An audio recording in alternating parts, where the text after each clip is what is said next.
In today's video, I'm going to teach you how to use Google Sheets tool in Relevance AI. We'll start inside Relevance AI by connecting your Google Sheets account. First, log into your Relevance AI account. Once you're in, look to the left sidebar and click on Integrations and API Keys. From there, select Google Sheets, then click Connect. You'll be prompted to sign in to your Google account and approve the requested permissions. After that authorization is complete, your Google Sheets account will appear as a connected integration. This connection is what allows Relevance AI to read from and write to your spreadsheets. Next, you'll create a tool or open one you already have. Go to Build, then Tools. Click Create Tool if you're starting from scratch, or open an existing tool if you want to add Google Sheets functionality to something you already built. Then click Add Tool Step. This is where you'll choose the action your tool should perform. Now search for Google Sheets in the tool library. Relevance AI gives you a range of actions depending on what you want to automate.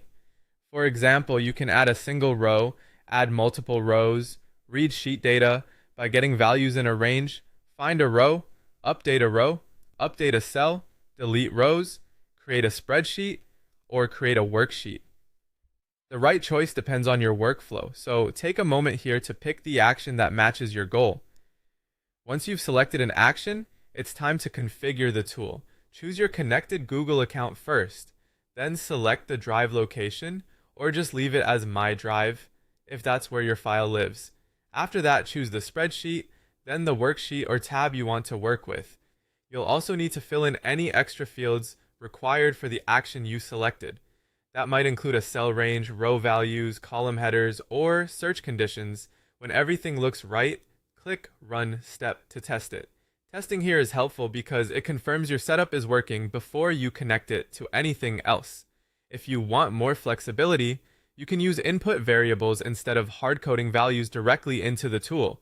This makes the tool dynamic so your AI agent can pass in changing information like customer details, order status, or AI-generated outputs. It's a great way to reuse one tool across different tasks and datasets. Finally, open your AI agent and go to the Tools section. Attach the Google Sheets tool you created, then save the agent. Once that's done, your agent will be able to interact with your Google Sheet automatically whenever it's triggered.